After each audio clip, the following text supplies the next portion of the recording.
Nah, baik. Untuk debat sendiri yang akan kita pelajari, itu kita pahami dulu tentang apa sih debat itu, atau istilahnya debating. Kita harus mengerti tentang definisi dan tujuannya sendiri. Kadang adu argumen itu bisa jadi membosankan atau juga mengesalkan, tergantung dari tujuan dan tata caranya. Mari kita bedah bersama hari ini. Kalau menurut beberapa pendapat, sebenarnya debating itu adalah adu argumen. Itu ya, bisa dilakukan individu, hanya dua orang saja, atau dengan berkelompok.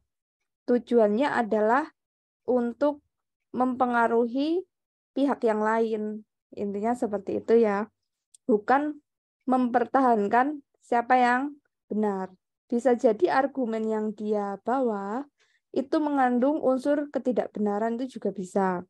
Tetapi bagaimana satu pihak ini bisa membuat pengaruh atau berbalik ke argumen menyetujui yang berseberangan. Jadi bisa saja itu belum tentu kontennya benar, tetapi karena dia meyakinkan, karena dia mendapatkan dukungan, datanya valid, yang seolah-olah mungkin valid, begitu, itu akhirnya bisa meyakinkan. Jadi tujuan dari debat itu adalah meyakinkan pihak berseberangan akan argumen yang kita bawakan. Jadi sebenarnya debat ini muatannya cukup penting karena ini salah satu skill atau mungkin weapon atau senjata skill gitu ya yang kita kategorikan senjata untuk berjuang mempertahankan argumen yang menurut kita itu sudah benar. Terkadang banyak yang pihak-pihak untuk malas berdebat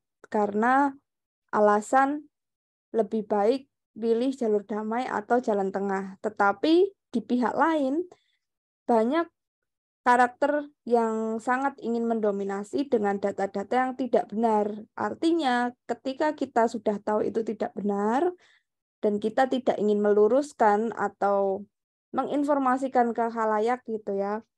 Artinya kita sudah membiarkan ketidakbenaran sebetulnya begitu. Jadi, sah-sah saja kita memberikan sanggahan, memberikan opini yang berbeda agar mengedukasi semua pihak gitu ya. Nah, intinya debat itu memang mempertahankan argumen atau pendapat seseorang yang diikuti atau pendapat dari yang sudah kita pahami. Atau mungkin bisa diiyakan atau disetujui oleh beberapa pihak. Untuk tujuan sendiri atau fungsinya, mari kita lihat satu persatu di sini. Fungsinya jelas adalah untuk membangun cara berbicara, tentunya untuk mengemukakan kita punya argumen gitu ya, atau argumen yang ada di kepala kita. Setiap orang punya pendapat, setiap orang punya statement dalam dirinya walaupun dia kategorinya adalah introvert atau kategori yang tidak bisa mengungkapkan dengan gamblang. Pasti dia punya sebuah wawasan dalam pikirannya. Nah, di sini akan dilatih sebuah keterampilan untuk dia bisa mengemukakan pendapatnya. Baik yang nantinya dia akan pro dengan pihak berseberangan atau kontra gitu. Pro itu setuju, kontra tidak setuju atau yang berbeda. Lalu fungsi kedua, kita akan lebih analitis terkait apa yang kita baca dan kita pahami sejauh ini dan memahami argumen dari lawan debat. Jadi fungsinya luar biasa teman-teman kalau kita masuk ke sebuah dinamika perdebatan. Tetapi nanti kita bedah, terkadang kita malas untuk menyanggah karena kita sudah terbawa emosi, itu sudah kesalahan fatal. Jadi ketika kita mengemukakan pendapat, jangan pernah bawa emosi atau tidak boleh baper. Nah, kalau sudah seperti itu kita melakukan kesalahan, itu fatal. Gitu ya. Harus objektif dan tidak boleh ada bawa-bawa hati kalau sudah mengemukakan pendapat karena itu jelas yang main hanya sisi logika gitu ya. Walaupun kita ada di kubu yang mungkin teman kita itu pendapatnya sama dengan kita, tapi secara karakter atau secara background kita tidak suka dengan dia, atau mungkin kita ada background yang kurang baik atau berseberangan, tetapi ternyata pendapat dia kita setujuin gitu ya.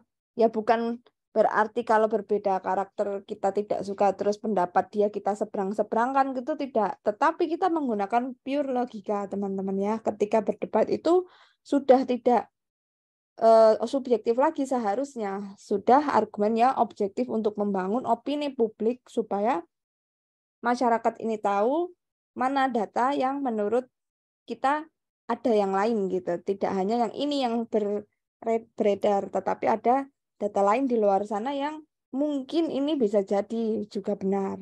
Jadi seperti itu. Kalau fungsi berikutnya membangun kemampuan untuk mengungkapkan pendapat logis. Tadi sudah saya sedikit singgung ketika memaparkan sebuah argumen, itu jelas tidak boleh baper. Ketika kita menyanggah, artinya harus logis ya. Apa yang kita sudah baca, kita kaji, mungkin kita diskusikan sejenak gitu ya dengan mentor. Itu bisa seperti itu.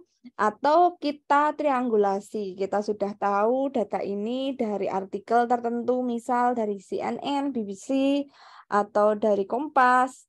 Lalu kita tonton videonya gitu ya di berita, atau kita diskusikan, atau mungkin kita lihat sendiri, atau kita cocokkan dengan teori. Jadi sumber yang kita cari itu banyak ketika kita ingin menyatakan sebuah kesimpulan dan akhirnya jadilah sebuah pendapat pribadi kita. Gitu. Ini nanti menjadi dasar teman-teman ketika skill atau kemampuan debat ini kalian miliki, kalian ibaratnya sudah melakukan tahap-tahap sebelumnya. Tahap untuk bisa kalian mengemukakan pendapat, mempertahankan argumen, itu melalui proses yang disebut dengan pengetahuan untuk menyaring informasi. Jadi sebelumnya teman-teman harus bisa menyaring informasi yang baik dan benar, memilah, lalu teman-teman berada di statement tersebut gitu ya. Jadi untuk bisa debat itu selain bisa berbicara, tentu saja teman-teman punya skill membaca dan harus bisa melihat kualitas bacaan seperti apa yang setidaknya bisa saya standing position saya ada di mana gitu yang kita ikuti gitu ya. Jadi memang kualitas sumber itu mempengaruhi pendapat teman-teman. Gitu ya. Kualitas dari sumber bacaan sehingga menjadi wawasan dasar dan akhirnya mengemukakan pendapat itu menjadi kualitas dari pendapat kita gitu.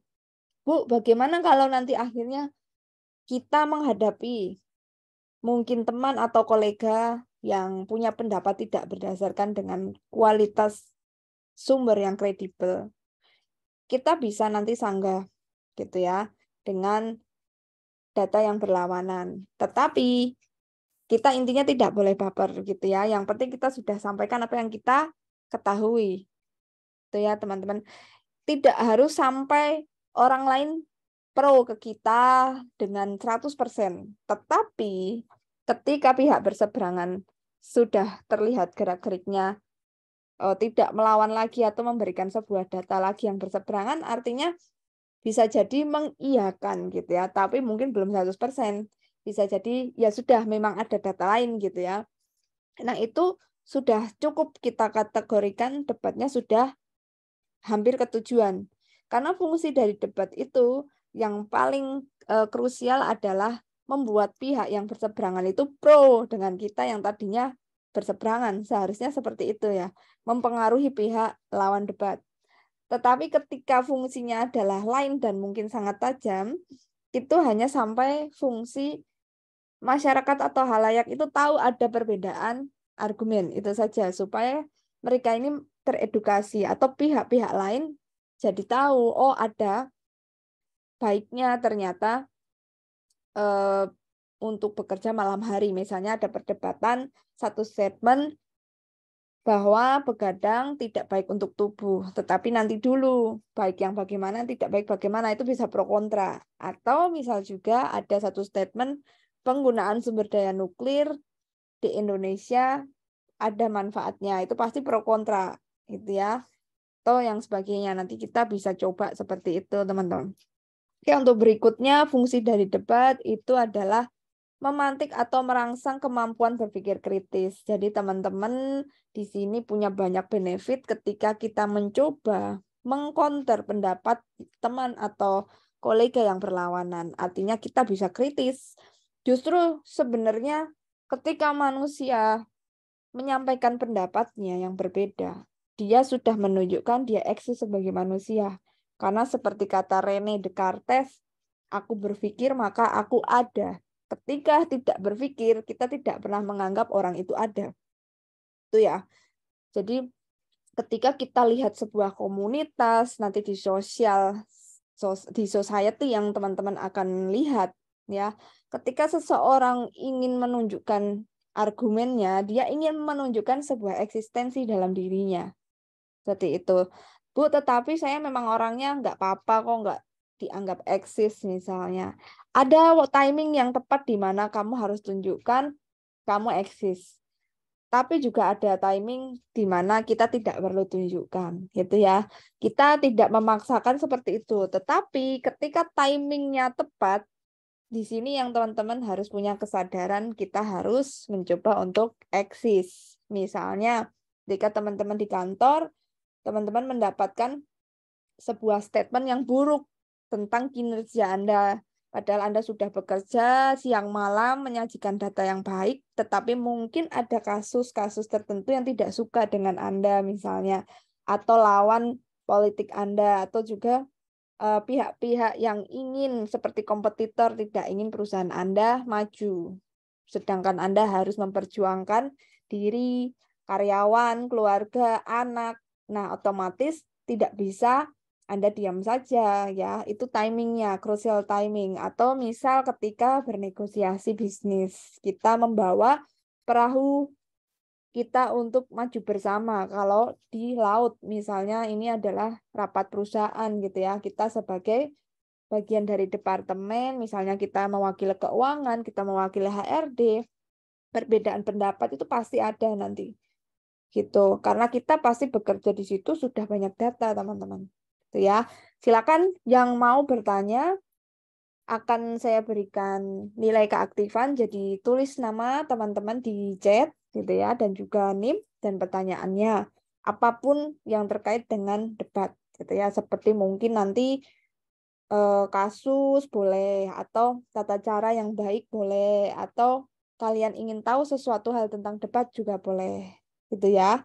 Intinya begitu, kita akan berlatih kritis. Justru anak yang suka nonton sebuah perdebatan atau kajian yang berbeda argumen istilahnya ya, apapun bidangnya, tetapi nanti lihat-lihat ya, nanti kita akan bisa lihat mana kontes debat, kontes adu argumen yang intinya berkualitas dan yang aura atau budaya debatnya itu baik gitu. Karena ada juga yang kita pernah lihat di televisi, di media manapun, YouTube atau video manapun, perdebatan yang kita tonton belum tentu itu menurut teori dan kajian yang universal itu adalah tata cara yang baik. Belum tentu. Bisa jadi itu hanya untuk konsumsi secara entertainment gitu ya. Atau juga yang sekarang banyak muncul jatuhnya adalah talk show. Hanya memberikan ruang satu pendapat lalu tanpa kita kritisi, tanpa kita ulik kembali, kita cek kebenarannya, kita langsung mengiyakan. Itu bahaya. Jadi kita mulai memberikan ilmu debat ini untuk supaya teman-teman lebih kritis melihat sebuah statement yang saat ini itu disorot hanya satu pihak. Tetapi kalau kalian lebih kritis nanti akan kalian temukan banyak talk show dan satu saat ya kalian pasti menemukan satu titik yang berbeda. Misalnya di podcastnya si A, terus nanti dia bicara tentang satu hal, lalu di podcastnya si B sama yang dia bahas temanya, tetapi pendapatnya beda gitu karena bintang tamunya beda. Lalu di podcastnya C membahas tema yang sama, tapi pendapatnya beda. Nah, di sini kalian pasti akan menemukan titik tentang kesimpulan yang menurut kalian pas buat diri kalian. Nah, itu harus muncul kritisisasi dalam diri. Ketika si bintang tamu A bilang seperti itu, apakah benar? Kok B bilang yang berbeda? Lalu saya setuju yang mana? Begitu ya. Nah, ini adalah fungsi dari debat, yaitu salah satunya adalah mengkritisi pikiran kita sendiri. Jadi apa yang berseliweran di timeline, di sosmed, itu kita perlu kritisi. Jangan kita langsung bawa ke arena adu argumen. Kita lihat siapa dia, kredibel nggak di bidang itu, berbicara tentang topik tertentu. Kalau dia adalah ahli di bidang itu, dia mengemukakan pendapat berdasarkan scientific approach, berdasarkan pendekatan ilmiah dia sudah mengkaji, kita bisa ambil sebagai data kredibel. Itu. Tetapi ketika yang ditanya mungkin hanya bidang di luar itu, misalnya saat ini ada heboh ini ya gempa di Turki gitu, tentang geografisnya Turki seperti apa. Yang ditanya artis-artis yang mungkin dia ya pahamnya adalah endorser, piknik dan sebagainya gitu ya. Ketika ditanya geografi yang nggak tahu, taunya ya sekedarnya yang lewat-lewat info. Lalu Anda iakan, otomatis kualitas info yang Anda dapat lemah untuk bisa dibuat untuk adu argumen. Anda perlu mendapatkan sebuah informasi yang memang dia dari ahli geografi, yang dia sudah di sana sebagai relawan, bercerita kembali, dan sebagainya. Begitu ya. Jadi hanya sebagai opini, artinya tidak sumber referensi yang bisa kita angkat sebagai sumber utama. Makanya ini menjadi skill penting untuk teman-teman ketika nanti pun membuat tugas akhir atau skripsi. Ini ada kaitannya ketika mempertahankan argumen di depan penguji, ketika memilih data untuk referensi Anda di bab 2, bab 1, dan daftar pustaka. Jadi harus benar-benar kredibel. Source-nya sudah teruji seperti itu.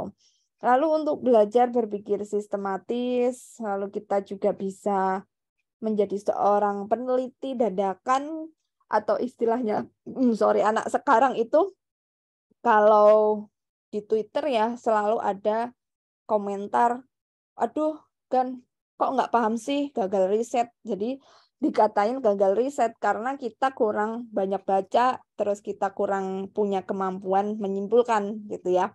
Jadi di sini kita akan berperan sebagai peneliti, apalagi topiknya kontroversial, apalagi sekarang nih lagi heboh ya, ada beberapa berita heboh, tapi karena ini belum selesai kasusnya, jadi tidak bisa dibuat perdebatan dan juga masih ngambang gitu ya, banyak hal yang masih ngambang. Lalu kita bisa tahu sisi positif negatif dari isu tertentu. Positif negatif ini wajar, jadi tidak bisa dalam dunia ini semuanya positif, tidak bisa juga dalam dunia ini 100% negatif. Selalu harus seimbang gitu ya.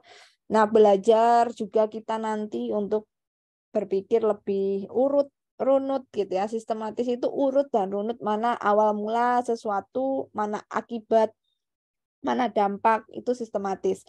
Lalu kita lebih analitis, kita bisa mengulik lebih dalam lagi. Lalu juga belajar berkomunikasi dari pemikiran-pemikiran orang lain. Lalu juga kita bisa lebih percaya diri lagi, sehingga nanti akhirnya kita bisa punya kemampuan yang berbeda melihat sudut pandang yang lain gitu ya. Kita punya point of view yang tidak hanya satu, tetapi lebih dari satu dengan berdebat. Saya biasanya kalau nonton debat itu yang di luar negeri, yang parlemen ya, yang parlemen Inggris. Mereka runcing sekali punya pendapat, tetapi sangat elegan untuk menyampaikan pendapatnya. Itu tanpa harus ada baper, emosi, dan hati, karena itu hal fatal ketika kita harus berargumen. Hal seperti itu ditinggalkan gitu ya. Ketika sudah terpantik ke arah emosi, itu sudah kesalahan fatal sekali karena logika sudah terbutakan. Jadi kalau di parlemen Inggris itu tidak bisa membawa emosi dan hati yang meledak-ledak. Jadi sangat-sangat elegan banget ketika ingin menyampaikan pendapat ya, walaupun sebenarnya mereka bermusuhan gitu ya, bahkan tidak terlihat bermusuhan gitu ya, tetapi publik jadi melihat bahwa oh ada pendapat yang ini ternyata sisi yang lain gitu. Jadi ini untuk mengedukasi pihak-pihak lain sebenarnya teman-teman ya. Lalu membantu menilai mengklarifikasi pendapat orang. Nah, jadi sebenarnya ketika kita mendapat sebuah informasi itu bisa jadi belum tentu benar atau informasi itu tidak mutlak benar, pasti ada informasi lain ya gitu yang mungkin bisa jadi tambahan, bisa jadi itu hal yang berbeda. Nah, ini kita bantu untuk klarifikasi. Jadi, teman-teman semua mungkin sering banget dapat info terkait dengan apapun di sekitar kita ya. Itu seharusnya idealnya memang diklarifikasi, tidak harus langsung diiyakan gitu. Apa yang teman-teman dengar, kalau Anda tidak lihat sendiri, tidak lihat buktinya, harusnya kalian kritis dan bertanya-tanya. Benarkah seperti ini yang diinformasikan gitu ya? Bahkan saya punya prinsip apa yang dikatakan orang lain, apa yang disebarkan oleh pihak lain, ketika saya tidak bisa lihat sendiri, tidak dapat bukti itu, tidak ada bukti otentik yang ada, atau saya tidak bisa lihat buktinya gitu ya, dengan mata kepala saya sendiri, itu masih saya kategorikan belum valid gitu ya, belum valid.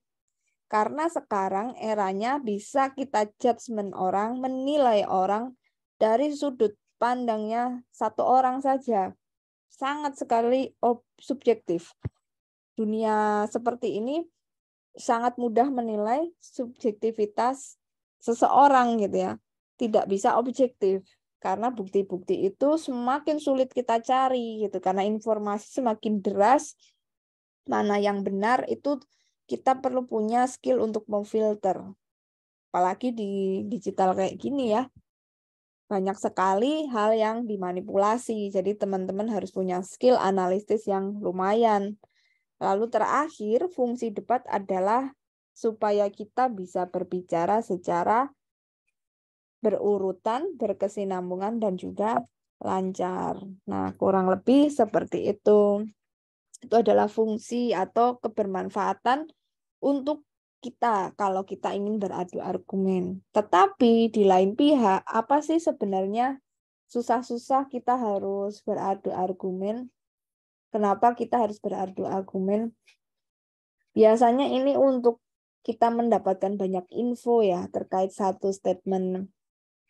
Lalu kita melatih juga untuk mendapatkan data kuat. Tetapi tujuan utama dari sebuah adu argumen ya, kegiatan adu argumen adalah membuat pihak lain yang berseberangan itu tahu bahwa ada argumen yang lain atau pihak lain di luar sana jadi setuju atau setidaknya mengerti ada pendapat yang berseberangan atau membuat dan meyakinkan sampai ke titik meyakinkan juga bisa meyakinkan tentang argumen yang kita bangun. Itu tujuannya gitu ya.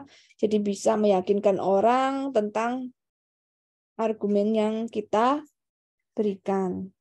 Yang paling akhir ya, berusaha meyakinkan orang lain dan sampai orang lain itu akhirnya meyakini apa yang kita sampaikan. Jadi tujuan debat sebenarnya seperti itu, teman-teman. Kalau mau yang benar-benar ideal ya, sampai orang lain itu akhirnya yakin dengan pendapat kita. Itulah perdebatan, gitu ya. Nah, ciri-cirinya seperti apa? Ciri-cirinya jelas namanya orang debat itu kita sudah sering lihat ya, adu argumen yang satu sudut pandang berbeda, satunya berbeda. Terdapat dua argumen berseberangan. Nah, jika ingin mendapatkan sebuah keyakinan kita ini diakuin atau istilahnya mereka berpihak pada kita, pada akhirnya berbalik ya, tadinya dia berseberangan terus dia mengiyakan, yaitu sudah selesai, tujuan sudah tercapai. Biasanya ada juga sesi tanya jawab kalau memang itu difasilitasi sebuah kegiatan debat. Dan memang menonjolkan pro dan kontra. Dan satu sama lain mempertahankan argumen. Bu, tetapi saya sebenarnya kontra. Tetapi kok dijadikan tim yang harus pro. Misalnya nanti di kantor atau di sebuah proyek Anda digaji perusahaan dan diminta untuk mewakili pimpinan memenangkan tender atau mendapatkan klien baru. Tetapi Anda tidak setuju dengan apa yang harus disampaikan nanti ke depan klien gitu ya. Anda punya idealisme sendiri, punya tujuan yang berbeda. Pendapat yang harus disampaikan kok tidak sesuai dengan idealisme saya. Gitu ya. Misalnya Anda diminta pimpinan untuk menginformasikan bahwa produk Anda harus laku. Nanti diinformasikan kalau penjualan ini sudah sedang dilakukan ekspor dan sebagainya. Padahal mungkin tidak seperti itu. Gitu ya.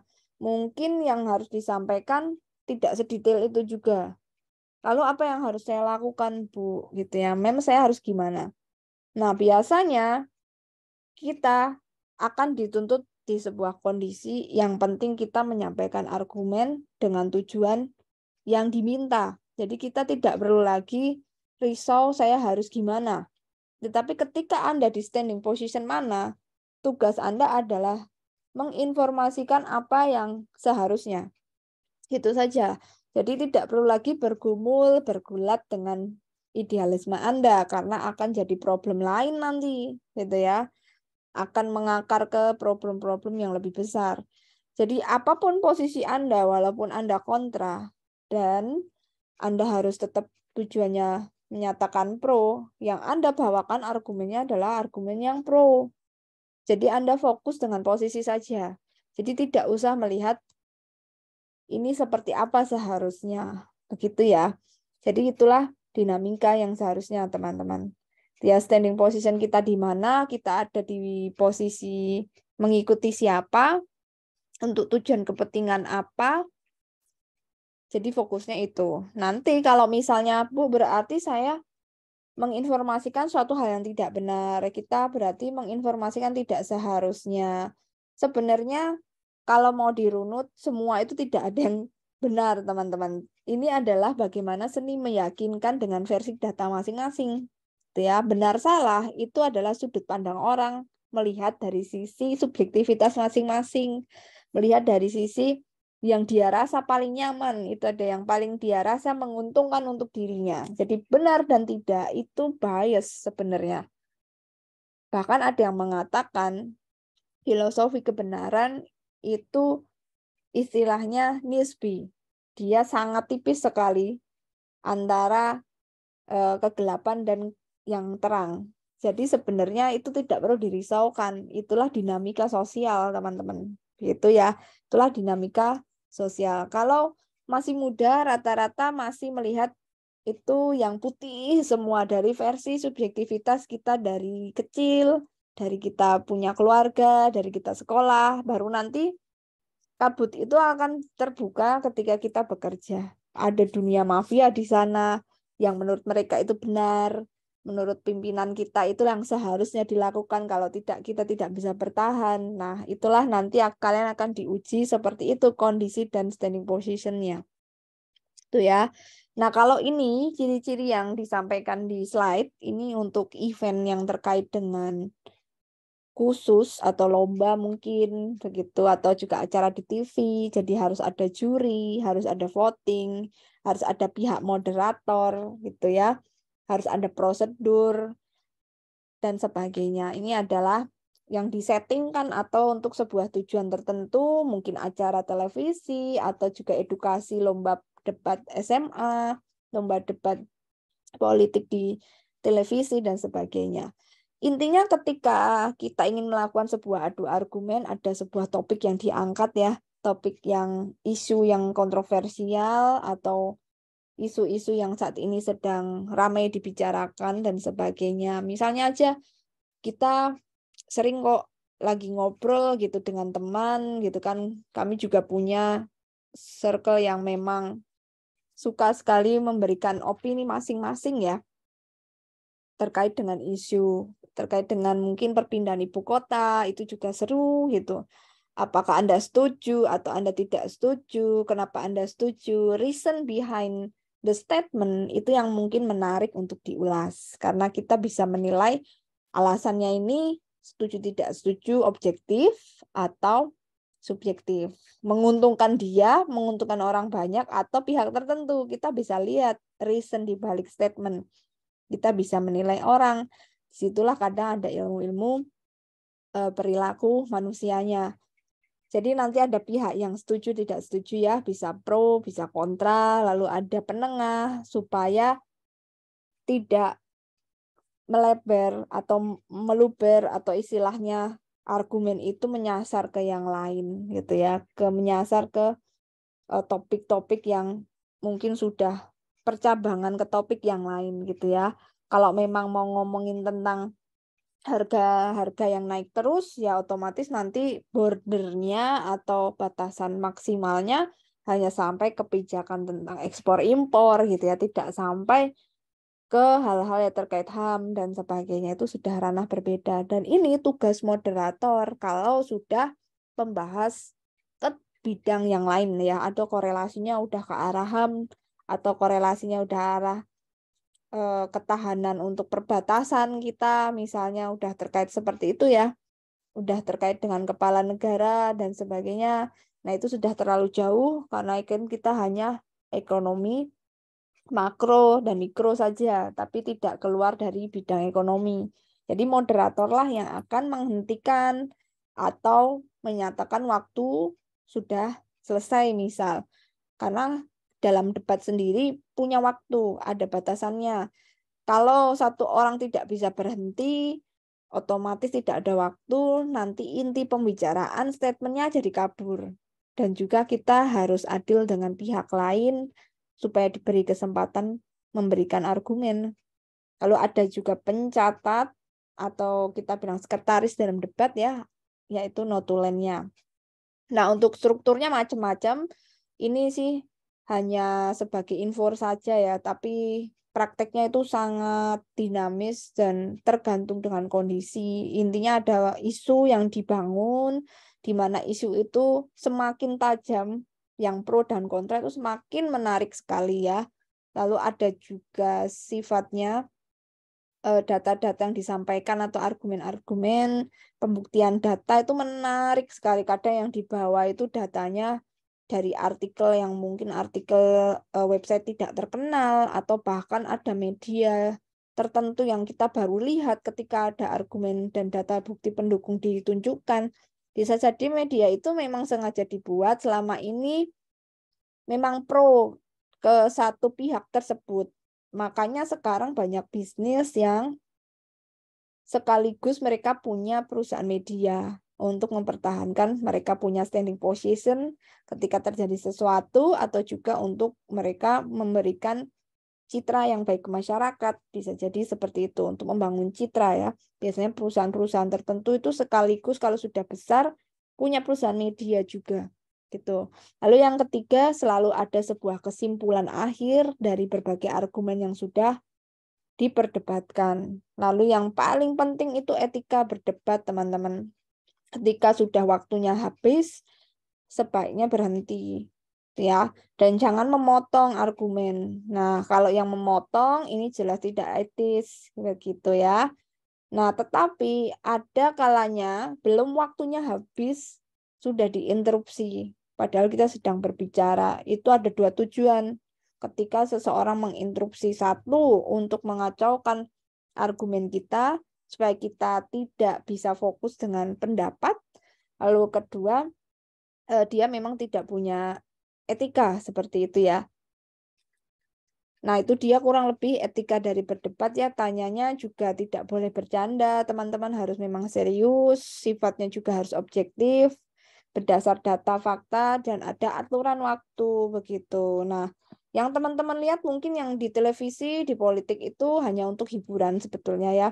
Kalau untuk kategori seperti apa sih debat yang baik? Kalau debat yang baik itu yang ada di YouTube, tapi biasanya itu footage atau lomba atau video rekaman dari lomba debat gitu ya, yang ada bidang tertentu, misalnya kontes debat nasional untuk pendidikan anak SMA, atau kontes debatnya untuk di internasional di topik tertentu gitu ya. Biasanya event-event yang memang itu untuk membangun edukasi masyarakat supaya masyarakat tahu ada informasi lain loh, yang ini sudut pandangnya berbeda dari yang selama ini kita dengar gitu.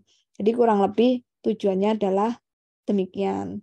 Nah, untuk jenis-jenisnya bisa jadi yang kalian lihat itu di TV itu parlementer, bisa jadi cross examinations atau menyanggah satu hal yang berbeda yang selama ini sudah pernah didengar, atau yang ketiga educational atau formal yang biasanya sering muncul ya, atau lomba-lomba begitu. Oke, untuk kaidah dan juga langkah pelaksanaannya kita gabungkan saja. Sebenarnya ini hanya kuat-kuatan mental ya berdebat itu. Ya, intinya tidak boleh baper, tidak boleh nangis, dan juga tidak boleh ada etika di luar itu. Misalnya menyanggah yang sifatnya sara atau sudah mainnya menyerang fisik atau di luar dari konteks, itu artinya sudah melanggar logika velosi ya teman-teman, sudah tidak diperbolehkan. Nanti mungkin cara menghentikannya adalah kita langsung saja tembak. Anda sudah memiliki logika velosi yang salah, Anda sudah di luar konteks seperti itu. Nanti moderator biasanya akan menginformasikan untuk menghentikan argumen pihak-pihak tersebut. Lalu endingnya tuh selalu ada kesimpulan ya. Kalau debat itu selalu ada kesimpulan. Nah, untuk beberapa minggu ke depan mungkin kita akan coba, tetapi setelah MC ya, setelah MC monolog dan juga presentasi begitu. Nah, untuk tata cara debat biasanya sih bisa dilakukan pernyataan terlebih dahulu gitu ya. Pernyataannya apa, lalu disanggah oleh pihak yang berlawanan. Intinya di sini punya skill yang baik dalam mencari informasi yang tepat, lalu mengkomunikasikan dan mematuhi aturan yang memang harus disepakati bersama. Silakan yang mau ditanyakan. Oke, ada yang mau tanya terkait dengan perdebatan atau informasi seputar perdebatan argumen? Bu, gimana caranya biar kita bisa memenangkan perdebatan begitu? Sebaiknya kita informasikan data itu adalah data yang valid, data yang kredibel, menggunakan teknik berbicara yang meyakinkan, tapi tidak memotong lawan bicara. Itu ya. Biasanya bisa kita dengan sajikan data yang valid. Nah, bagaimana mencari data yang valid? Itu pertanyaannya teman-teman gitu ya. Oke. Ini ada yang bertanya, Miftahul, silakan selain Miftahul boleh. Miftahul dapat poin nih hari ini. Silakan teman-teman. Selain Miftahul, ini saya tunggu ya. Sambil saya informasikan seperti apa sih mencari informasi yang benar ya. Caranya teman-teman harus memiliki wawasan tertentu dulu, harus punya cukup wawasan di kepala terkait satu statement yang akan diperdebatkan, terhadap isu yang akan diperdebatkan, begitu. Harus punya statement terlebih dahulu kan nantinya. Nah, tetapi sebelum bisa berstatement, kita harus kumpulkan info-info valid ya. Info validnya di mana? Caranya kita harus merujuk kepada, kalau mau yang benar-benar baik ya, itu ada di jurnal penelitian teman-teman ya. Jadi teman-teman itu harus punya skill untuk hunting penelitian sebetulnya. Itu ya, harus punya skill hunting artikel di website mana yang website ini bagus, yang memang dia sungguh-sungguh objektif, tidak berpihak kepada hal tertentu, kelompok tertentu. Tetapi sulit kalau untuk media itu rata-rata memang tujuannya sudah untuk disettingkan ke pihak tertentu rata-rata, tetapi ada juga yang tidak. Caranya Bu, daripada saya bingung, saya ambil aja data yang saya lihat di internet. Nah, internet itu seperti pasar, teman-teman ya. Seperti pasar yang sangat luas, kamu disuruh beli buah jeruk, kan kita harus cari jeruk mana yang bagus. Misalnya kita mau kasih ke orang tua yang kita nanti mungkin mau pulang kampung gitu ya, atau kita mau buat oleh-oleh, kita harus beli sesuatu di market yang itu sangat random. Bagaimana memilihnya? Caranya kita bandingkan, otomatis lagu kita mainkan ya, jadi bandingke. Nah, kita harus bandingkan gitu ya. Sebenarnya bandingkan yang seperti apa? Oke, kita temukan nih sebuah informasi tentang baik tidaknya atau kinerja karyawan itu, misalnya nih ada satu isu tentang kontroversi penerapan penggunaan seragam kantor ya di beberapa perusahaan, misalnya di beberapa perusahaan yang mencapai profit ya, perusahaan swasta. Ada yang pakai seragam, ada yang tidak. Nah, apakah Anda setuju gitu ya untuk penerapan seragam kantor di perusahaan swasta? Nah, otomatis kita nanti harus hunting teman-teman gitu ya. Huntingnya yang paling simpel adalah memang di artikel berita gitu, artikel berita. Nah, di artikel berita kita temukan misalnya entah itu Tribun, sekarang yang banyak muncul Tribun ya. Entah Tribun, entah itu Kompas atau CNN atau juga Jakarta Post gitu ya. Kita kan ke artikel berita internet dulu. Karena kita kalau cari di koran pusing nanti ya, cari ke loper koran. Kita masukkan kata kunci tentang efek penggunaan seragam kantor, benefit dan manfaat penggunaan seragam kantor gitu ya. Atau sisi negatif penggunaan seragam kantor. Jadi semua hal yang kita ketahui tentang topik itu kita masukkan dulu gitu ke dalam search engine-nya, ke dalam pencari. Kita unduh beberapa data, kita bandingkan misalnya tentang sisi positif berseragam di perusahaan swasta. Kita punya data dari CNN 1, dari BBC 1 misalnya, dari IDN Times 1, dari Wallipop ibu-ibu ya, ibu-ibu dan anak tuh ada website ibu-ibu yang untuk karir tuh dapat 1. Lalu kita bandingkan nanti gitu ya. Nah, Bu, ternyata sama semua, ini hanya copas-copas aja. Rata-rata seperti itu ya. Makanya kadang saya jarang untuk mendapatkan data itu dari website atau artikel karena mereka rata-rata hanya mengcopy paste atau bahkan copy paste dari artikel website di luar negeri, mereka bahasa Indonesia kan begitu kan. Apalagi blog itu otomatis hanya copy paste. Rata-rata nanti sama isinya begitu ya. Sisi positifnya dari 4 website sama, Bu, bahkan Kompas gitu ya. Nah, nanti dari topik yang lain mungkin sisi negatifnya Anda cari lagi, ada Bu dari yang berbeda, tetapi kok sama juga intinya. Nah, memang kalau nanti di website yang Anda temukan kalau itu kurang apa istilahnya kurang terkenal ya, untuk websitenya kurang terkenal rata-rata hanya ngikut aja karena redaksinya mungkin tidak secanggih redaksi yang berita gitu, yang seperti jurnalis berita. Nah, memang saya sarankan mencarinya adalah jurnal penelitian yang populer. Jurnal itu kita bisa cari di Google Scholar gitu ya, di Google Scholar. Kalian klik Google Scholar, kalian masukkan tentang pro kontra atau kebermanfaat atau faktor mempengaruhi untuk kinerja seragam dan penggunaan kinerja budaya perusahaan dan kinerja. Jadi kita semakin analitis nanti untuk membedah satu tema itu kemana sih korelasinya kalau seragam, apakah budaya atau kedisiplinan, ataukah lebih ke kreativitas, lebih ke inovasi, seragam dan inovasi misalnya. Budaya perusahaan berseragam dan kreativitas. Nah, nanti di jurnal untuk di Google Scholar kita bisa cari tahun berapa terbitnya. Misalnya yang terbaru 2021-22 atau sebelumnya 5 tahun terakhir dari 17. Nah, dari situ di Jurnal Bahasa Indonesia kita bisa baca sejenak, kita scanning dengan melihat abstrak ya. Nanti kita bisa tahu di situ bahwa mereka ini ketika membuat jurnal otomatis sudah ada review dari bidang-bidang yang memang sudah valid gitu ya. Kalau memang seragam itu nanti masuknya ke variabel budaya perusahaan, teman-teman.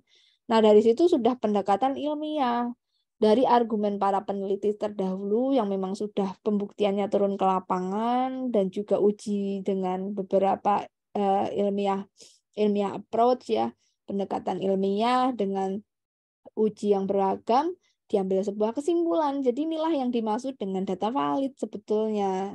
Jadi ketika kita menyetujui sebuah argumen, itu harusnya kita cek dulu udah ada yang neliti belum ya gitu. Dari mana sih penelitinya? Kadang kita memilih jurnal itu biasanya ada standarnya juga teman-teman. Kalau sudah ranah akademik ya, biasanya orang-orang akademik itu ya mohon maaf kalau masih mengiya-iyakan statement tanpa dia membedah lebih dulu ya berarti kurang kritis gitu. Tetapi budaya kami memang harusnya mencari titik keseimbangan dengan cara yang baik seperti dia apakah ketika berpendapat ini dasarnya adalah jurnal yang sudah diuji dan sebagainya. Nah, biasanya kita akan temukan satu atau dua, lalu kita bandingkan nanti dengan jurnal yang lain. Makanya ketika Anda mengerjakan skripsi dan tugas akhir, rata-rata diminta nanti ada jurnal referensi atau istilahnya penelitian relevan. Itu nanti ada. Dan nanti dimasukkan ke daftar pustaka. Karena kan Anda harus mengacu pada argumen-argumen penelitian sebelumnya sehingga Anda menyatakan bahwa latar belakang Anda ini harus diteliti dan ini meyakinkan bahwa ada problem. Ya kan? Artinya sebenarnya Anda melakukan sebuah argumen, statement argumen, dan nanti akan diuji dengan penguji dan pembimbing, melakukan debating, dan Anda sudah melakukan sebuah analisis data dengan menyajikan penelitian terdahulu yang reference tadi ya, penelitian relevan. Nah, sama kalau dalam debat itu simple. Nanti ketika kita menyatakan satu statement, rata-rata tidak bisa saya minta sekarang gitu. Biasanya kalau rapat ya, kita malam sudah persiapan. Atau bos biasanya atau pimpinan minta, minggu depan rapat nih, ini kok penurunan ya untuk beberapa item, kenapa bisa begini gitu. Ya otomatis kita semua yang di departemen tersebut menyajikan data sebanyak mungkin gitu ya, menyajikan data perusahaan sebanyak mungkin, bukti-bukti kita info, kita sudah mengiklankan, bayar mahal, sudah endorse, website kita juga sudah lakukan marketing beragam cara.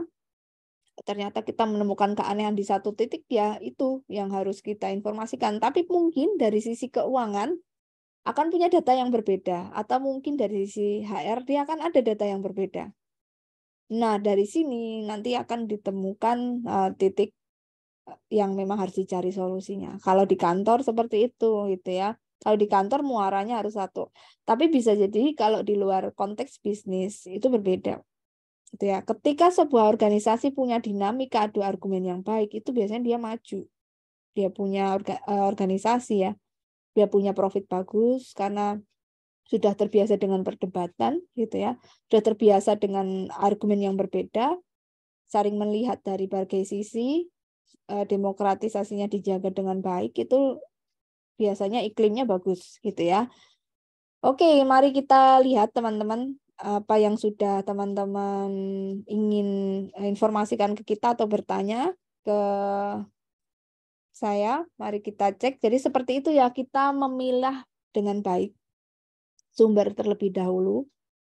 Lalu kita bandingkan sumber ini gitu ya, apakah di jurnal lain juga menyatakan hal ini positif, ada pengaruhnya gitu ya, bahwa seragam ini meningkatkan kreativitas gitu ya. Nanti kita akan buat debat menarik sih, istilahnya ini hanya untuk melatih teman-teman mengkritisi sebuah informasi dan melihat sejauh mana teman-teman percaya diri dengan statement dan informasi yang didapat. Nanti saya buatkan sebuah topik yang kontroversi, tetapi ini sangat kita banget ya anak-anak muda gitu ya. Biasanya saya ada dua topik sih, satu tentang relationship ya, apakah cinta itu harus memiliki, itu sangat menarik dan debat bisa nggak selesai loh. Semester kemarin debat seperti itu tidak selesai gitu ya, karena pada akhirnya banyak kubu yang berubah pikiran. Kan kocak ya, gampang banget berubah pikiran padahal data dia sudah valid. Tapi karena teknik berbicara lawannya sangat meyakinkan walaupun datanya tidak valid, akhirnya percaya. Kan kocak gitu ya. Jadi teman-teman ini kalau mau tahu banyak sekali karakter manusia di luar sana. Makanya kalau orang yang paham tentang perdebatan dan penyajian info itu ya dia udah baca perilaku konsumen atau perilaku manusia. Ada tipe yang dengan caranya saja tampak meyakinkan, dengan pakaian yang bagus, dengan background yang dibuat seolah-olah kita orang berpendidikan dan orang yang kalau bicara ini dibuat karismatik tuh ada gitu ya. Karena ada memang pihak-pihak atau masyarakat yang bisa dipengaruhi hanya dari penampilan gitu ya, dari penampilan aja gitu. Nah, tetapi ada juga pihak yang nggak bisa diyakinkan dengan penampilan dan cara berbicara. Tetapi penampilan dan cara berbicara, cara menyampaikan pendapat serta menyajikan data dengan meyakinkan, itu hampir mempengaruhi atau menjadi faktor penentu kemenangan dari debat atau hampir bisa membuat tujuan debat itu tercapai, membuat pihak lawan atau pihak yang sedang mendengarkan kita itu berbalik ke kita semua karena kita meyakinkan. Rata-rata kami pengajar itu punya keahlian di situ, meyakinkan orang walaupun sebenarnya kita salah. Kadang kalian nggak akan bisa lihat gitu ya, bener nggak ya gitu. Ketoknya meyakinkan kok ibu ini, bapak ini kalau ngomong di kelas kan meyakinkan kan. Tetapi kita harus kritis teman-teman. Saya dulu di kelas, saya nggak peduli orang itu statusnya apa, bahkan dosen sekalipun gitu ya, sama dosen sendiri dulu itu cuman status. Tetap yang namanya pendapat itu ngelihat-lihat dulu dari mana dia punya gitu kan. Ada yang dia setuju tentang klub bola A, harusnya gini, klub bola B ini meyakinkan sekali gitu. Tetapi kita semua selalu punya apatis dulu dalam diri ya. Masa sih gitu. Jadi selalu dalam diri ketika ada statement, itu jangan filternya langsung iya. Filternya adalah yakin. Kamu nanya, kan gitu dulu. Nggak boleh langsung iya, tetapi kita harus punya settingan benar nggak sih nih gitu ya. Supaya Anda kritis, supaya Anda cek. Jangan-jangan ada data lain gitu ya. Kok tampak meyakinkan? Nah itu dia teknik untuk memenangkan sebuah argumen dan orang yang mendengar berbalik untuk iya dengan dia. Yo, kita bahas ya. Pertanyaannya sudah lumayan. Ini 6 anak ya lebih. Ini dapat keaktifan. Apakah sama pertanyaannya? Oke, dari Miftahul dulu deh. Bu, mau nanya. Woi, tanya apa? Pas kalah debat, apa yang harus dilakukan? Biar bisa lapang dada. Pas kalah berdebat, untuk bisa ikhlas gitu ya.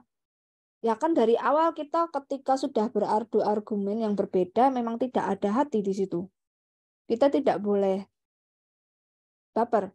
Jadi kesalahan fatal ketika kita berargumen kita bawa-bawa perasaan. Itu sudah kesalahan fatal. Jadi diingat selalu ketika berargumen jadilah laki-laki seutuhnya. Logika 100%. Ya, ini latihan. Jadi sosok jiwa yang maskulin. Siapapun Anda gitu kan. Jadi di sini melatih logika 100%. Gitu ya.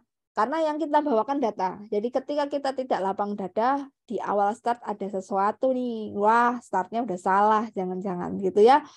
Memang apapun itu harus lapang dada. Karena kalau apa-apa di perasaan itu sudah keliru. Karena kita membawa residu atau sisa-sisa dari hal negatif ya atau sampah yang harusnya tidak ditaruh di hati. Padahal kalau ditaruh juga nggak ngefek buat dia, nggak ngefek buat kita, tapi hanya perasaan subjektivitas saja, nggak ada untungnya. Gitu ya. Jadi kita melihat sesuatu itu kalau mohon maaf orang bisnis itu untung rugi. Kalau ditaruh di saya untung nggak, kalau nggak untung ngapain saya taruh. Jadi seperti itu, harus punya prinsip gitu ya. Dalam hidup harus punya nilai value yang dipegang untuk bisa jalan terus menghadapi hari demi hari. Gitu ya. Miftahul Janah, silakan boleh dikomentari. Jadi dari awal sudah tidak boleh ada perasaan atau ada fokusnya ke logika gitu ya. Supaya lapang dada sebenarnya harus dimulai dari start awal bahwa ini untuk mengedukasi siapapun yang hadir di sini ketika memang pendapat saya tidak bisa meyakinkan berarti memang saya kurang bisa meyakinkan dengan cara saya dan data saya begitu. oh data sana lebih oke, kita akan belajar dari pihak berseberangan nanti gitu ya. Wah, meyakinkan banget padahal datanya juga nggak apik loh gitu kan. Wah, berarti caranya ngono toh. Jadi itu aja, kita harus saling belajar saja melihat situasi ya. Jadi lapang dada seperti itu. Tapi yang susah Bu, kalau lapang dadanya ini adalah terkait dengan nasib. Misalnya Anda Miftahul menjadi wakil dari karyawan yang lain ya, misalnya mau dimutasi, mau dirotasi, atau juga harus dirumahkan, begitu karena mungkin situasi yang tidak memungkinkan di perusahaan, Anda sudah menyajikan argumen debat dengan pimpinan, data sudah valid, tapi pimpinan tetap ngeyel gitu ya dengan data yang mereka punya, ya otomatis kita sudah menginformasikan gitu ya. Jadi yang penting kita sudah menginformasikan. Kalau itu tujuannya udah beda, bukan memenangkan ya, walaupun menang itu bonus. Kalau sudah kondisi perusahaan itu sudah tidak bisa lagi gitu. Tapi kalau kondisinya adalah untuk mengedukasi masyarakat, ada info lain loh selain yang kalian dengar tentang kesehatan misalnya gitu ya, untuk ranah kesehatan dan makanan sehat gitu ya. Itu kan silakan aja nanti ya mau menang kalah. Tetapi ketika itu sudah ada tanggung jawabnya perusahaan gitu, kita tidak bisa lagi ikut campur. Yang penting sudah menginformasikan. Nah, gimana Bu kalau kondisi itu lapang dada?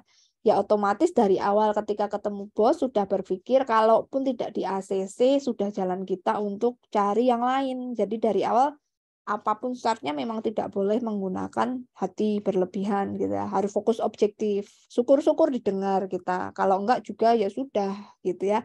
Dari awal jangan libatkan hati 100%. Libatkanlah logika 100%. Gitu ya. Itu Miftahul Jannah. Itu yang suka lupa untuk disiapkan kalau memang kita sedang berdebat ya. Untuk kesalahan fatal itu. Untuk Dea nih. Dea tanya lagi tentang Dea Resna ya. Bagaimana menghadapi debat orang yang mudah baper? Waduh, ya jangan serius juga gitu ya. Debatnya di mana dulu konteksnya? Satu, kalau konteksnya di kantor, kita nggak usah terlalu over ya. Misalnya, waduh nih orang baperan, kok ibu ini ya, pimpinan kita misalnya, atau beberapa orang penting, dan memang itu karakternya baper, tapi kita sedang berada di kondisi itu gitu ya. Kalau kondisinya untuk edukasi sih beda lagi gitu. Kalau edukasi sudah disetting tidak boleh baper. Lomba misalnya lomba debat. Tapi kalau kondisi kantor, kondisi klien, kalau klien nggak boleh. Kalau nanti misalnya kita mau negosiasi harga gitu ya. Biasanya orang bisnis yang udah level menengah negosiasinya tuh sudah paham tentang ini. Jangan bawa hati karena kita ini udah masalah profit gitu ya. Nggak usah ngomongin kasihan-kasihan karyawan, sudah takdir mereka harus di layoff. Biasanya kalau orang bisnis sudah paham, tetapi ada beberapa nih area yang memang mau tidak mau ada karakter seperti ini dimasukkan dalam negosiasi gitu ya.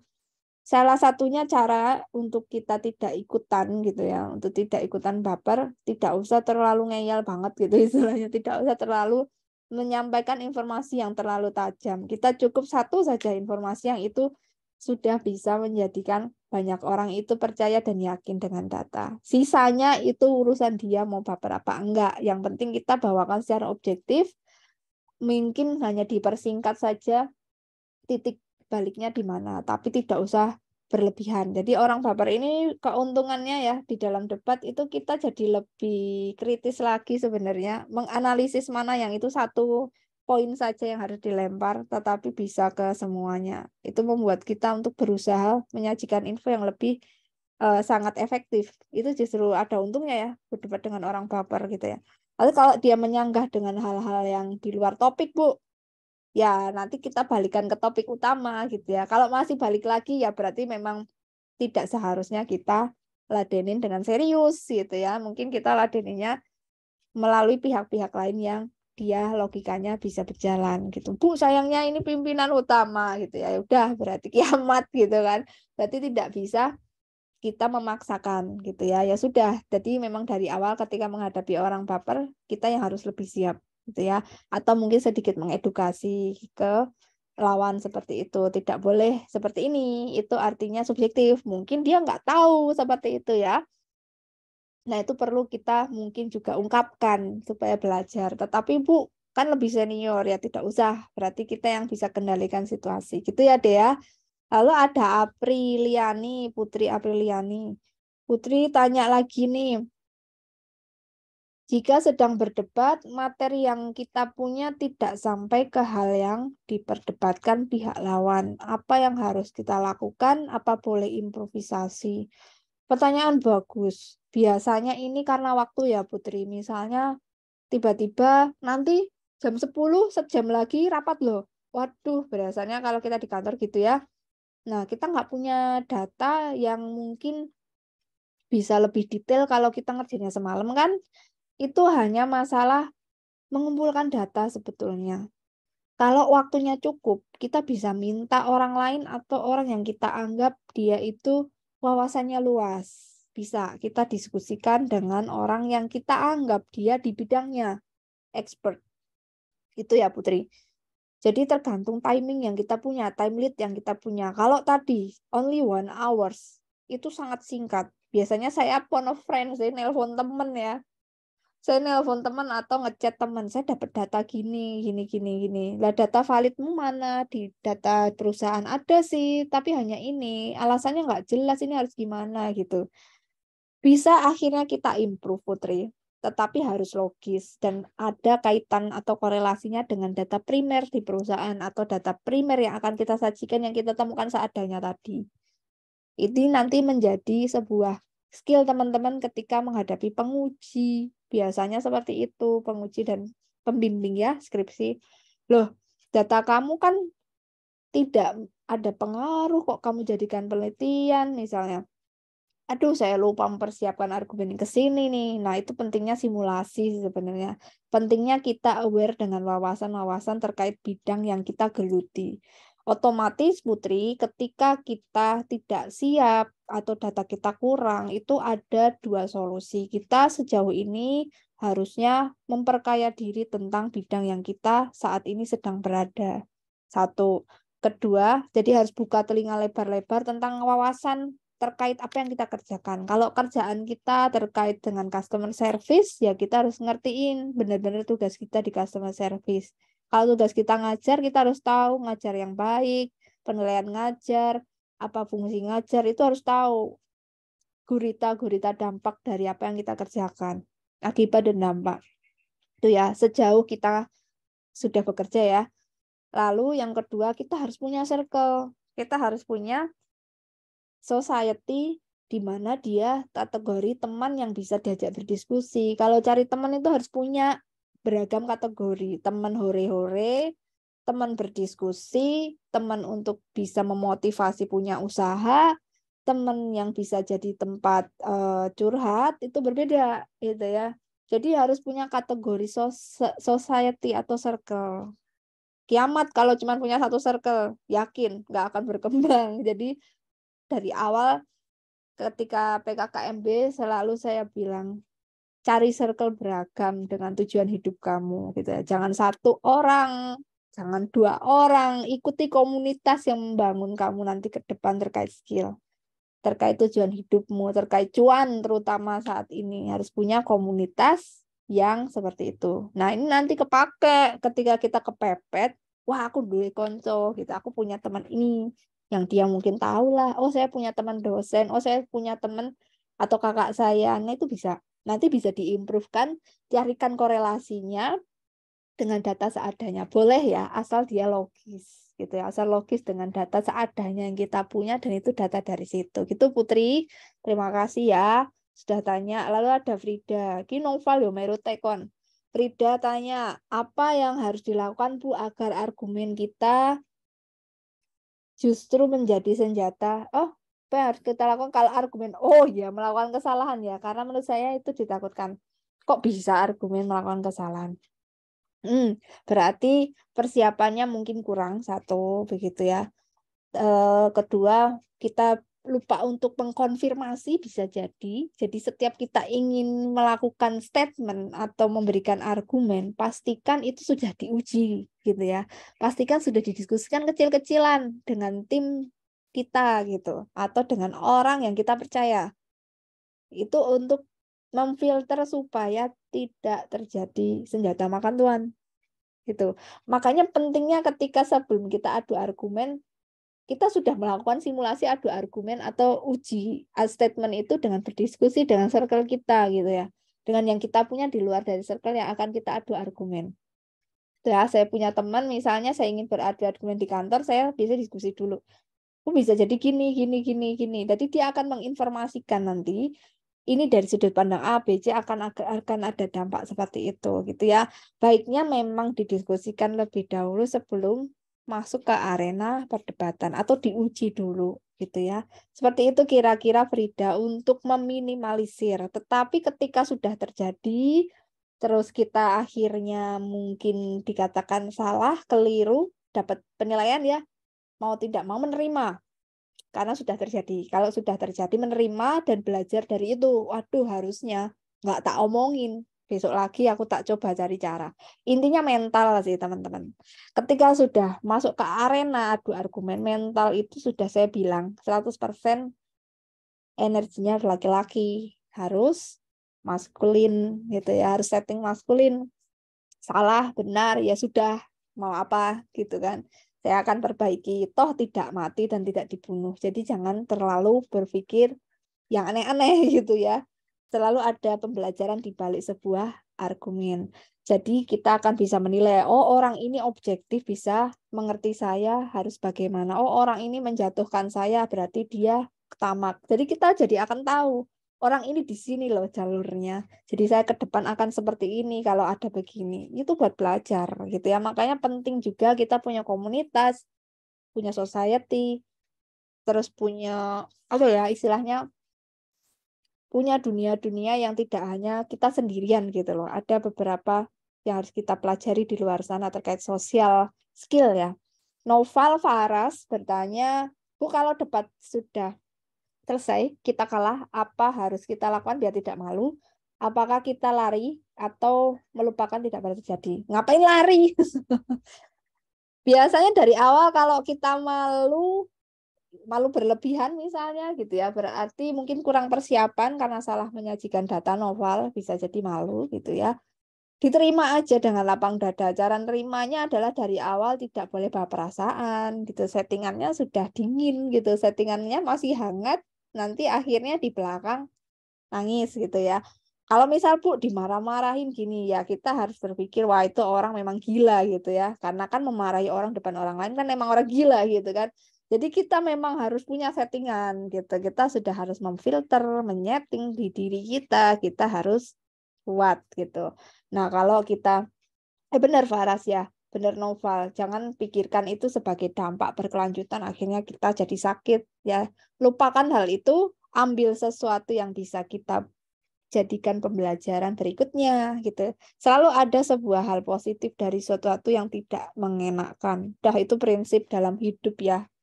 Lalu Priska, pas debat kita jadi pihak kontra Bu, padahal sudah tahu pihak tidak setuju ya, padahal sudah tahu kalau sebuah statement ini condongnya ke prom. Bagaimana membangun jiwa agar bisa memenangkan debat? Pertanyaan bagus Priska, membangun jiwanya yang susah karena masa bodoh dengan posisi sebenarnya. Kita nggak masalah kok. Sampai saya punya statement saya nggak masalah. Mau pro mau kontra walaupun saya nggak suka kalau saya sudah di statement itu saya harus sajikan data. Karena tugas kita itu menyajikan data teman-teman. Ketika sudah masuk arena perdebatan argumen, tugas kita tuh sudah fokus ke objektivitas data-data valid. Udah nggak peduli lagi mau pro atau kontra. Kita bisa di mana aja. Jadi orang tuh fleksibel gitu ya. Membangun jiwa itu adalah tugas kita dari awal. Tugas kita apa? Researcher. Researcher yang menyajikan data yang baik, yang valid, bahwa tugas ini yang harus kita pahami dari awal. Jadi bangun jiwa dengan cara tujuan kita di sini mau apa gitu ya. Tujuan kita adalah menyajikan informasi yang valid walaupun pro kontra nanti yang disajikan gitu ya. Jadi intinya tidak usah pikirkan kita harus di mana gitu. Pikirkan saja bahwa kita harus sampaikan data yang mendukung posisi kita gitu. Tapi itu data valid. Sudah itu aja. Nanti akan ketemu kok datanya. Walaupun nanti aneh-aneh gitu ya. Misalnya saja Priska ada di posisi standing untuk setuju dengan nuklir di Indonesia misalnya. Padahal secara jiwa nggak setuju dengan nuklir. Nanti Priska harus baca, harus tonton video terkait keuntungan nuklir. Jadi Priska harus bangun sebuah jiwa tentang positifnya tentang nuklir gitu. Jadi banyakin info-info terkait hal itu. Nanti lama-lama kepengaruh, yakin. Nanti lama-lama, oh di Jepang kalau bener masang nuklir jadi bagus kayak Jepang sekarang. Jadi biaya nggak tinggi, batu bara juga bisa kita cut off, nggak banyak residu, nggak banyak sisa dari tambang misalnya. Di Indonesia kan banyak sisa tambang yang akhirnya bikin rusak alam. Jepang nggak ada merusak alam karena dia pakai nuklir gitu ya. Terus mungkin ada beberapa insinyur nuklir dari Indonesia yang dia memberikan pendapat. Jadi harus acknowledge yourself about your position. Cari apapun itu terkait dengan posisi Anda. Bangun sebuah atmosfer bahwa Anda ada di posisi itu dengan mencari data-data. Biasanya video yang sangat mempengaruhi itu video, visual ya Priska. Ketika posisinya harus pro, Anda harus cari data terkait itu dan posisinya harus visual. Nanti Anda akan masuk ke jiwa-jiwa yang pro, padahalnya akan merasuk ke Anda. Oh, bener juga. Itu jelas. Gitu ya Priska, makanya namanya video. Walaupun itu hal yang nggak bener, itu mempengaruhi. Makanya media sekarang kan video kan luar biasa. Itu langsung masuk ke jiwa itu. Itu ya Priska. Oke, Putri. Putri Kartika bertanya lagi, biasanya di kondisi apa Bu kita diperbolehkan memotong pembicaraan lawan saat debat? Thank you Putri, memang ada etika tidak boleh memotong, gitu ya. Tapi selalu ada yang memotong. Wis yakin interupsi. Itu jelas dia ingin melakukan distractions atau supaya kita kacau, punya argumen sengaja gitu ya. Caranya ya jangan terdistract dan tetap kuat ya, mental harus tetap kuat menyelesaikan apa yang kita sedang ucapkan. Kalau diinterupsi itu cara sebagai pihak yang berbicara asalkan waktu masih ada. Nah, tetapi kapan kita akhirnya boleh interupsi? Karena mungkin moderator kok tidak memotong karena semakin asiknya argumen yang dia bangun. Nah, yang diperbolehkan adalah waktu, hanya waktu gitu ya, hanya waktu yang bisa memisahkan dia gitu. Ketika waktunya sudah mau habis atau bahkan sudah habis dia masih terocos, masih terus berbicara, kita berhak. Waktu sudah habis, tapi Anda harus agak tegas dan mungkin agak dinaikkan nadanya gitu, agak sedikit keras. Mohon maaf waktu sudah habis. Mohon maaf sudah habis. Berkali-kali, 3 kali sudah habis sampai moderator sadar apa yang harus dia lakukan. Karena ada moderator yang asik gitu, yang ngikutin alur gitu teman-teman ya. Putri, seperti itu. Kondisi yang diperbolehkan adalah ketika waktu 1 dan ketika 2 adalah dia di luar, tiba-tiba berbicara statementnya di luar topik gitu, jauh di luar topik, atau istilahnya kayak tadi ngomongin ekonomi tahu-tahu sampai ke HAM gitu, itu sudah jauh. Wah, itu sudah di luar topik, kamu boleh sanggah gitu ya. Atau yang ketiga, dia sudah main sara gitu ya, sudah tidak subjektif, sudah tidak objektif, dia menyerang secara background lawan bicara atau menyerang kita secara subjektif. Itu sudah di luar, itu boleh dihentikan. Nanti moderator akan bantu. Gitu ya. Gitu. Lalu Rosi Khairunisa, apa ada batasan jumlah bagi kita dalam menolak interupsi? Maksudnya gimana ya jumlah? Maksudnya berapa kali kita interupsi? Biasanya tadi tergantung 3 kondisi ya. Ketika 3 kondisi ini memenuhi, boleh 3 kali ya. Oh, itu sudah di luar topik. Itu sudah di luar topik. Sudah di luar topik misalnya gitu ya. Boleh 3 kali sampai moderatornya akhirnya sadar. Harus kita juga minta moderator membantu. Oke. Lalu ada Renita. Di debat, apa aja yang tidak boleh dilakukan dalam memberikan parameter sebuah topik diperdebatkan? Tadi ya, sara tidak boleh, terus menyinggung background dari pihak yang berseberangan, background terkait dengan subjektivitas, misalnya ya sara tadi ya, itu kurang lebih seperti itu ya. Lalu mungkin nanti ada aturan khusus di dalam perdebatan, tidak boleh menyinggung negara tertentu begitu yang sedang berkonflik, nanti akan ada aturannya. Tapi yang jelas SARA itu tidak boleh. Lalu logika fallacy itu sebenarnya tingkat menengah ya. Misalnya itu data tidak valid, tetapi kita melakukan pembenaran secara sepihak gitu. Data itu mungkin kita tahu data yang kita kategorikan hoax atau lack of credibility or validity sudah diakui tidak bisa dipakai misalnya, tapi kita masih ngeyel dan kita melakukan pembenaran, kita mungkin langsung bisa bilang Anda melanggar logika fallacy. Biasanya dia sudah paham. Kalau memang dia sudah mengerti tentang aturan debat ya, Anda sudah melakukan pembenaran yang dari data tidak valid, yang data itu sudah tidak boleh digunakan misalnya. Nah, itu nanti moderator akan bantu. Kalau moderator paham, kalau tidak paham, yang paham akan masyarakat yang nonton. Nanti masyarakat biarkanlah yang menilai. Pasti tidak semua masyarakat itu bodoh. Pasti ada masyarakat yang akhirnya terbangun sebuah dinamika. Netizen itu ada yang sudah mulai kritis. Nanti dari tayangan atau dari kegiatan itu akan terjadi sebuah perdebatan lagi di luar sana. Pro kontra akan terjadi lagi. Itulah netizen yang sekarang teman-teman ada di dunia era ini ya. Nanti akan terjadi penilaian ulang gitu ya teman-teman. Oke, sekarang Wulan nih. Bingung tujuan capres berdebat untuk apa? Itu jelas hanya untuk menginformasikan ke calon pemilih terkait dengan visi misinya. Sudah itu aja. Kalau saya terpilih, saya akan melakukan hal-hal ini. Kalau saya terpilih, saya tujuan dalam membangun negara ini. Hanya itu aja. Karena kan kita inginnya nanti ketika memilih sebuah pemimpin negara, itu dia punya tujuan kerja yang jelas. Otomatis seperti itu. Kalau kalian sudah pernah ikut organisasi, BEM, pemilihan ketua, itu kan pasti dia membawa misi gitu ya. Nah, rata-rata ini nanti misinya tuh cocok nggak sih dengan kami yang kami akan dipimpin. Jadi gitu aja, dengan kami, kebutuhan masyarakat tuh apa. Jadi tujuan apa yang bisa masuk dengan kebutuhan kami yang akan pilih supaya masalah kami bisa diakomodir dengan pimpinan ini. Jadi itu aja tujuannya ya, lebih ke melihat apa yang akan dilakukan. Oke, ada SK, berdebat kadang punya data kalah kurang dipercaya dibanding punya skill berbicara yang baik dan meyakinkan. Bagaimana ini cara apa? Cara cari data apa cara untuk berbicara yang baik dan meyakinkan?